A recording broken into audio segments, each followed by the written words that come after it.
នៅក្នុងឆ្នាំ2025កម្ពុជាសម្រេចបានការនាំចេញគិតជាទឹកប្រាក់ 30.15 លានដុល្លារអាមេរិកកើនឡើង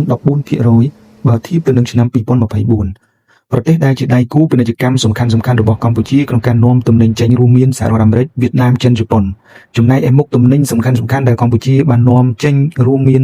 វិជ្ជាភ័ណ្ឌកាត់ដេរវត្ថុធ្វើអំពីស្បែកនិងបរិក្ខារធ្វើអំពីរោមសត្វកៅស៊ូនិងផលិតផលធ្វើពីកៅស៊ូធម្មជាតិនិងគ្រឿងសង្ហារិមនេះបើយោងតាមរបាយការណ៍របស់អគ្គនាយកដ្ឋានគយនិងរដ្ឋកោកម្ពុជាការដឹកទំនិញចេញចូល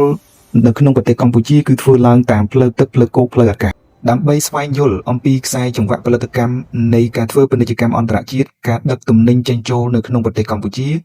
ក្រុមហ៊ុន Leap Forward Academy នឹងបើកវគ្គបណ្ដុះបណ្ដាលជំនាញបច្ចេកទេសដឹកជញ្ជូនទំនិញចេញចូលនៅក្នុងប្រទេសកម្ពុជាដែលបង្ហាត់បង្រៀនដោយលោកគ្រូជំនាញដែលធ្វើការទៅលើការដឹកជញ្ជូនទំនិញចេញចូលនៅក្នុងប្រទេសកម្ពុជាផងដែរសម្រាប់លោកលោកស្រីដែលមានចំណាប់អារម្មណ៍នៅក្នុងការចុះឈ្មោះចូលរៀនតាក់ទងទៅនឹងវគ្គពាណិជ្ជកម្មអន្តរជាតិការដឹកទំនិញចេញចូលនៅក្នុងស្រុកខ្មែរនិងភស្តុភារកម្មអាចទំនាក់ទំនងមកកាន់ Leap Forward Academy យើងបើកទទួលការចុះឈ្មោះចូលរៀននៅថ្ងៃទី14ទី15ខែកុម្ភៈនេះតទៅសម្រាប់លោកអ្នកដែលមានចំណាប់អារម្មណ៍អាចធ្វើការតាក់ទងមកកាន់ Leap Forward Academy តាមរយៈលេខទូរស័ព្ទ096 539 9988 088 740